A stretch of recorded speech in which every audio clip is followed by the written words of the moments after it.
मौसम विभाग ने आने वाले दिनों के लिए देश के 19 राज्यों और केंद्र शासित प्रदेशों में भारी से बहुत भारी बारिश का अलर्ट जारी किया है। उत्तराखंड, ओडिशा, केरल, कोंकण, गोवा, मध्य महाराष्ट्र और गंगेय पश्चिम बंगाल में मूसलाधार बारिश हो सकती है। वहीं दिल्ली, एनसीआर, उत्तर प्रदेश, बिहार, झारखंड, हिमाचल प्रदेश, राजस्थान, मध्य प्रदेश और पूर्वोत्तर के कई राज्यों में भी भारी बारिश की चेतावनी है। कई इलाकों में गरज चमक, बिजली गिरने और 40 से 60 किलोमीटर प्रति घंटे की रफ्तार से तेज हवाएं चलने की संभावना है। तो आइए इस वीडियो में आपको बताते हैं देश के अलग अलग हिस्सों में मौसम का हाल क्या कह रहा है। नमस्कार, मैं हूं आकांक्षा और आप देख रहे हैं न्यूज़ 18 का डिजिटल प्लेटफॉर्म। देश के कई राज्यों में लगातार बारिश हो रही है और अब ये जानलेवा साबित हो रही है। झारखंड में मंगलवार को बिजली गिरने से 14 लोगों की मौत हुई है, जबकि 8 घायल हैं। सबसे ज्यादा 9 मौत गिरिडीह, 3 दुमका में और 2 लातेहार जिले में हुई। यूपी के बिजनौर में गंगा नदी का पानी हाईवे पर बह रहा है। हाईवे की अप्रोच रोड नदी के तेज बहाव में बह गई। सड़क पर 12 फीट गहरा गड्ढा हो गया। वहीं फर्रुखाबाद में भी बैरिकेडिंग कर हाईवे को बंद करना पड़ा। मिर्जापुर में 3 लोगों की जान गई है, 2 बच्चों की मौत गड्ढे में डूबने से हो गई और एक 25 साल के युवक पर बिजली गिर गई। दूसरी तरफ केरलम में 1 अगस्त से लगातार बारिश के बाद अब तक 25 लोगों की जान जा चुकी है, जबकि 4 लोग लापता हैं। लगातार बारिश और बाढ़ के कारण हजारों लोगों को घर छोड़ना पड़ा। उत्तराखंड, ओडिशा, केरल, कोंकण, गोवा, मध्य महाराष्ट्र और गंगेय पश्चिम बंगाल में भारी से बहुत भारी बारिश की चेतावनी की गई है।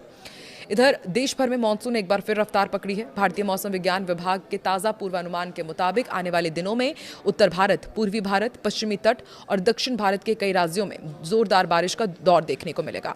उत्तराखंड, ओडिशा, केरल, कोंकण, गोवा, मध्य महाराष्ट्र और गंगेय पश्चिम बंगाल में भारी से बहुत भारी बारिश की चेतावनी जारी की गई है। वहीं दिल्ली, एनसीआर, उत्तर प्रदेश, बिहार, झारखंड, राजस्थान, मध्य प्रदेश, हिमाचल प्रदेश, असम, मेघालय और तमिलनाडु समेत कई राज्यों में भी मूसलाधार बारिश की संभावना है।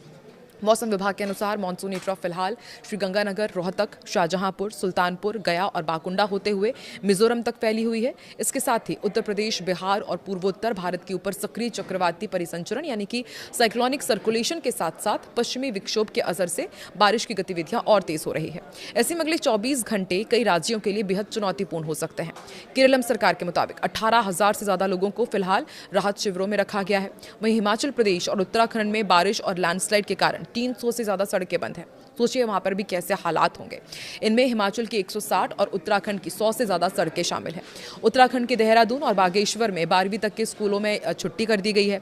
राजधानी दिल्ली और एनसीआर में गुरुवार को भी बारिश का दौर रह सकता है। आईएमडी ने दिल्ली, हरियाणा, चंडीगढ़ के लिए भारी बारिश का अलर्ट जारी किया है। सुबह से ही बादल छाए रहने और दिन में कई दौर की बारिश होने की संभावना है। बारिश के कारण कई इलाकों में जलभराव, ट्रैफिक जाम और वाहन चालकों को परेशानी का सामना करना पड़ सकता है। हालांकि तेज बारिश के बाद तापमान में गिरावट जरूर आएगी, लोगों को उमस से राहत मिलेगी। उत्तर प्रदेश का आपको अपडेट देते हैं। पूर्वी और पश्चिमी दोनों ही हिस्सों में भारी बारिश का अलर्ट जारी किया गया और कई जिलों में गरज चमक के साथ तेज बारिश हो सकती है। बिजली गिरने की आशंका भी जताई गई है और इसलिए लोगों को सावधानी बरतने की सलाह दी गई है। उत्तराखंड का आपको अपडेट देते हैं। यहाँ पर हालात ज्यादा संवेदनशील बने हुए हैं। राज्य के कई पर्वतीय जिलों में भारी से बहुत भारी बारिश की चेतावनी है। लगातार बारिश होने से भूस्खलन, चट्टानें गिरने, नदियों के जलस्तर में बढ़ोतरी और चारधाम यात्रा मार्ग पर बाधा आने का खतरा बना हुआ है। बिहार का अपडेट आपको दे दें। मानसून सक्रिय रहेगा। कई जिलों में भारी बारिश की संभावना है। खासकर उत्तर और मध्य बिहार में तेज बारिश के साथ बिजली गिरने की घटनाएं हो सकती है।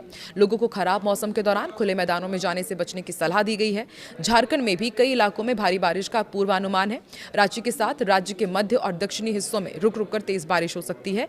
इससे निचले इलाकों में जलभराव और ग्रामीण क्षेत्रों में आवागमन प्रभावित होने की आशंका है। आईएमडी के मुताबिक उत्तराखंड, केरल, कोंकण, गोवा, मध्य महाराष्ट्र, ओडिशा और गंगेय पश्चिम बंगाल में भारी से बहुत भारी बारिश होगी, जबकि दिल्ली, यूपी, बिहार, झारखंड, हिमाचल, मध्य प्रदेश, छत्तीसगढ़, पूर्वी राजस्थान, असम, मेघालय, नागालैंड, मणिपुर, मिजोरम, त्रिपुरा, तमिलनाडु और कर्नाटक में भारी बारिश का अलर्ट है। आंध्र प्रदेश, केरल, लक्षद्वीप, तमिलनाडु और दक्षिण कर्नाटक में 40 से 50 किलोमीटर प्रति घंटे की रफ्तार से तेज हवाएं चल सकती है। अंडमान निकोबार में हवा की रफ्तार 60 किलोमीटर प्रति घंटे तक पहुंच सकती है। कई राज्यों में गरज चमक और बिजली गिरने की भी आशंका है।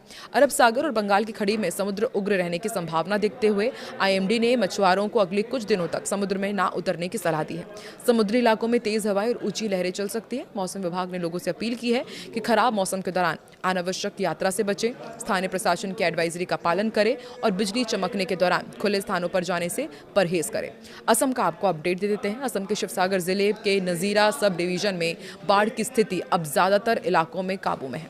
हालांकि 23 इलाके अब भी प्रभावित हैं। जिला प्रशासन के मुताबिक सीमावर्ती क्षेत्रों में सबसे ज्यादा तबाही हुई है। नापाली कुटी इलाके में बड़े पैमाने पर जमीन का कटाव हुआ है। दिल्ली में बुधवार सुबह न्यूनतम तापमान 26.6 डिग्री सेल्सियस दर्ज किया गया। मौसम विभाग ने दिन भर बादल छाए रहने और हल्की बारिश की संभावना जताई है। दिल्ली में मंगलवार को बारिश हुई थी और पिछले 24 घंटे में शहर के आया नगर में सबसे ज़्यादा बारिश रिकॉर्ड की गई है। सफदरजंग में भी और पालम में और लोधी में और रिच क्षेत्र में यहाँ पर बारिश दर्ज की गई। केंद्रीय प्रदूषण नियंत्रण बोर्ड के मुताबिक सुबह 9 बजे दिल्ली का एयर क्वालिटी इंडेक्स 64 रहा, जो संतोषजनक श्रेणी में है। जिला प्रशासन ने बताया कि लगातार बारिश और नागालैंड से आए पानी के कारण कई गाँव जलमग्न हो गए। हजारों लोगों को सुरक्षित स्थानों पर पहुंचाया गया। अब राहत और बहाली का काम जारी है। अधिकारियों के मुताबिक बाढ़ से अब तक 26-27 लोगों की मौत हुई है, जबकि 4-5 लोग अब भी लापता हैं। बिहार झारखंड में बिजली से ज्यादा मौतें क्यों होती हैं, ये भी आपको समझाते। देखिए, बंगाल की खाड़ी से आने वाली नमी, हवा और तेज गर्मी इसका एक बहुत प्रमुख रीजन है। और मानसून में बंगाल की खाड़ी से आने वाली नम हवा और जमीन की तेज गर्मी निकलकर गरज वाले बादल बनाती है और इससे बिजली गिरने की घटनाएं बढ़ जाती है। और इस दौरान झारखंड और बिहार में हम देखते हैं कि ज्यादातर जो आबादी है वो खेती से जुड़ी हुई है। मानसून के दौरान लोग खुले खेतों में काम करते हैं और बिजली गिरने की चपेट में आ जाने का उनका खतरा और भी बढ़ जाता है। राष्ट्रीय आपदा प्रबंधन प्राधिकरण के अनुसार ज्यादातर हादसे तब होते हैं जब लोग खुले मैदान, पेड़ों के नीचे या ऊंची जगहों पर होते हैं। बिजली ऐसी जगहों पर गिरने की संभावना अधिक होती है। आप देश के किसी से ताल्लुक रखते हैं और अभी वहां पर वेदर अपडेट क्या है, कमेंट सेक्शन में जरूर बताएं।